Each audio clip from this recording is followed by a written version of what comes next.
if you smell what The Rock is cooking. Acknowledge me. You don't know what hard times are, Daddy. We are bad to the bone. Get it? Bad to the bone. Tell me when I'm telling lies. I'll fight anybody. Who do you want? Just let me fight him. Let me tell you something, Jim Ross. Mega powers, yeah. Hulk Hogan, we coming for you. We are the best of the best. Woo! Wheeling, dealing. Smart marks. And that's the bottom line, cause Stone Cold said so. What's happening, y'all? Welcome back to another episode of Talk 'em in the Building podcast, where we focus strictly on the promo. We talk about the talkers, we hype the hype man, and of course we have to pontificate upon the promo. I'm Adrian. You already know it's no BS coming from me. I'm joined by Ada Lead and Greg, the homies. And fellas, I got a promo for you from Monday Night Raw from a Mr. CM Punk. Question for you is, what makes this Royal Rumble different for CM Punk? History. And I am the maker of history. It was just 3 short weeks ago I main evented the first Monday Night Raw live on Netflix, and I beat Seth Rollins, somebody favored to win this Royal Rumble. It is a very fickle business. What have you done for me lately? Lately, I make history, and I'll do it in 2 short weeks at the Royal Rumble when I walk in and I throw 29 other superstars over the top rope. The stakes are much too high. The lights are much too bright. The pressure is on, and that is when CM Punk comes alive, and that is when he thrives. Nobody can beat me when I am at my best with these people behind me. Did you say John Cena? I did. I can't see John Cena throwing me over the top rope on February the 1st. Did you say Roman Reigns? Roman Reigns needed my help to settle family business at War Games, and in the Royal Rumble, there are no friends. It's every man for himself. I put Drew McIntyre in the dirt. Don't ask me about Sami Zayn. He's not on my level. You put Hulk Hogan in the Royal Rumble, I'll throw his dusty ass over the top rope, and I'll kill HULKAMANIA once and for all. On February the 1st, 60,000 strong, live on Peacock in living color at Lucas Oil Field, Indianapolis, Indiana. My name is CM Punk, and I am settling scores, and I am cashing in debts, and I'm calling in a favor or two if I need to. And at the end of the night, 29 other men are going night-night, and one man will get his hand raised. One name, 3 syllables, C. Short, simple, hit the notes. Only thing missing for me, gentlemen, is that blue backdrop with the WWF logos and mean Gene right there. That's the only thing that's missing for me. Yep. Not a perfect promo, but high quality stuff we got there, fellas. Out of lead, I want to know, what are your thoughts? Immediately what comes to mind, again, I'm a real fan of structure. You touched on it. You said he has this set idea of a promo, right? Maybe not his best man words, but if I'm educating someone on what it takes to sell someone into the building, to talk them into the building, as it were, this is it. This is a one. He lays it out. He's going to tell you the history, why through history he is destined to win this Royal Rumble. Down to the button at the very end where he names the place, names the channel it's going to be on, tells you when, and tells you who's going to win with audience participation. A little throwback to the Penta promo last week where all he said was Cero and everybody answered Miedo. Here he says C, M, and everybody finishes it. So by the numbers, but by design, because they probably told him, hey, you have about a minute, sell the pay-per-view and sell yourself. And boy, does he ever, because it is still hard to believe that this multimillionaire is still portraying himself as this man of people that said overcome and I have the chip on my shoulder. But it works. It still freaking works. Definitely. And I'm sorry that he threw some shade at Sami Zayn. I don't agree with that, but Facts. he caught a stray. Everybody else was fair He game as did. far as I'm concerned. But I love the structure, and again, man, this real animated and got to the point, which so many wrestlers will flub that. Now, Greg, like I said prior to asking Ali about it, not a perfect promo. And this is one thing that stood out to me, and I want to get your opinion on it, of course. We talk on the podcast about these are the things that we're looking for when we claim a perfect promo, right? He hit on a lot of these points, but one thing that he missed, he didn't quite put over any of those key opponents. He pretty much presented where everyone's lesser than. What are your thoughts on that? Do you agree with me? Do you not agree? What's the deal? But did he? Because Cena, star. Seth Rollins, star. Roman, star. He brought Sammy into that. So I looked at this promo as CM Punk putting over those guys because he mentioned them. Okay. And think about this, that structure of that promo, how he did it, who he brought into it, the whole talk him into the building, the whole peacock, all of that.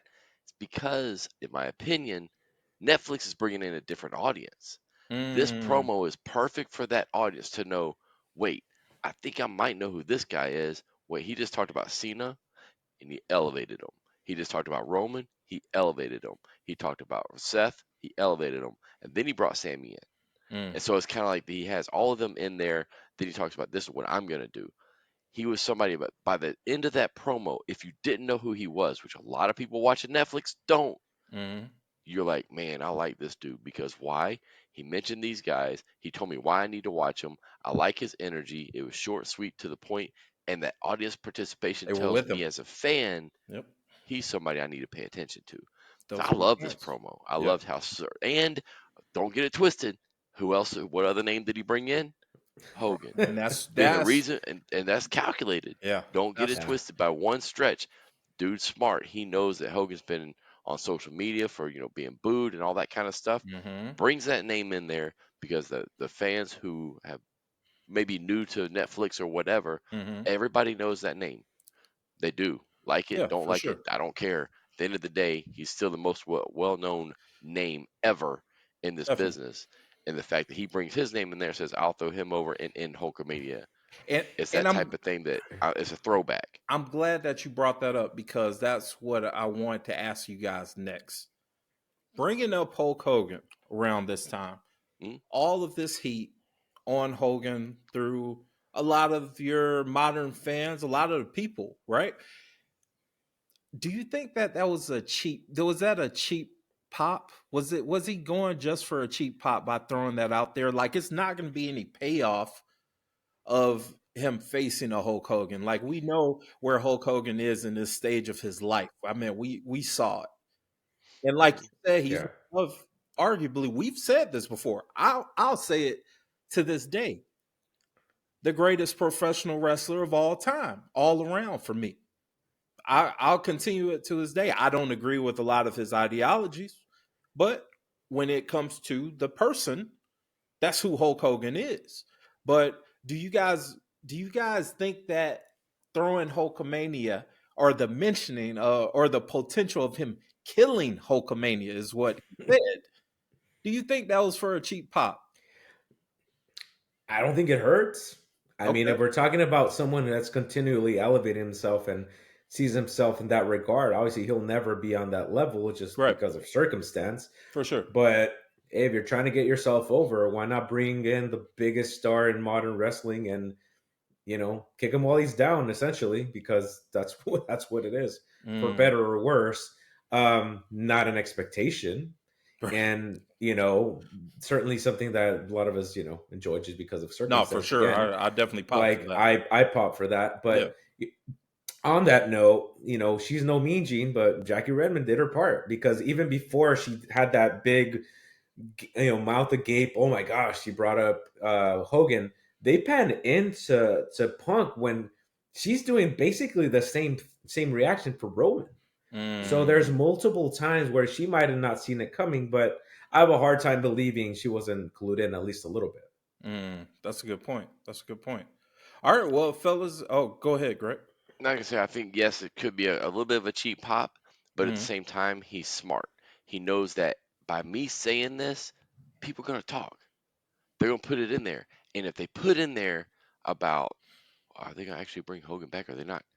They're gonna put Punk says something about it. You think they may have set something up with him and that? Mm. He's gonna keep his name It's in that, that it's news. that The other potential. part about this promo, my last pit is he put some teases in there about the favor, That's true. about no Yes. friends, about how I helped Roman. Roman, you needed me. I mean, he put these little nuggets in that little promo too. So I thought this was I mean, really, really good, strong promo on multiple levels that appealed to the casual Netflix person who may have just tuned in Mm-hmm. and that hardcore that can, oh yeah, we all hate Hogan now. Oh man, those little nuggets. Oh man, they'll slow it down and go, oh, he said this about Roman. Oh, he Mm-hmm. said that about Cena. And all those little pieces. So he appealed to both fan bases. And that's not easy. That is No, not an easy thing to Mhm. do. no, he maneuvered perfectly through it, like a Mm. true pro, which is what he is. We all know Yep. that. But before we get out of here, fellas, we gotta have our ratings. Our rating system, if you're new to the podcast, is our Dusty review. So, on a scale of 1 to 5, how many Dusties was this promo? Out of lead, you're up. I'll give it a solid 4 Dusties just Okay. because the time constraint and like Greg said, he hit all the points. He elevated the others in a very indirect way, but ultimately he sold me into the show. I'm gonna be watching anyway, but again, I had kind of forgotten it's back on Peacock since we've been living on Netflix for a little while. Facts. Greg, Hmm. how many Dusties, man? I'm giving it 4.5 based on what it was because of the era we're in right now. Third week onto Netflix, and Udley just hit it. He had every point, including Peacock. We've been Netflix, and he hit that Peacock piece in there. It's like, yeah, he did everything he needed to do. I don't think it could have been more perfect. Too much, Hmm. based on the context. Nice. I'm right in line with you guys, even though I still think the Hulk Hogan thing was kind of a layup. Sometimes you need those. If you're gonna score 82 on the court, I can't penalize you for a layup here or there. I'm giving it 4.5 Dusties. If you're going down the checklist, we keep mentioning that he's hitting all the key marks of a great promo, and Sir. ultimately, he talked us into the building. So, ladies and gentlemen, once again, this is Talk 'em in the Building, a wrestling podcast that focuses solely on the promo. We talk about the talkers, we hype the hype man, and of course, we pontificate upon the promo. That's Greg, out of lead, and I'm Adrian. Check us out weekly. You don't know what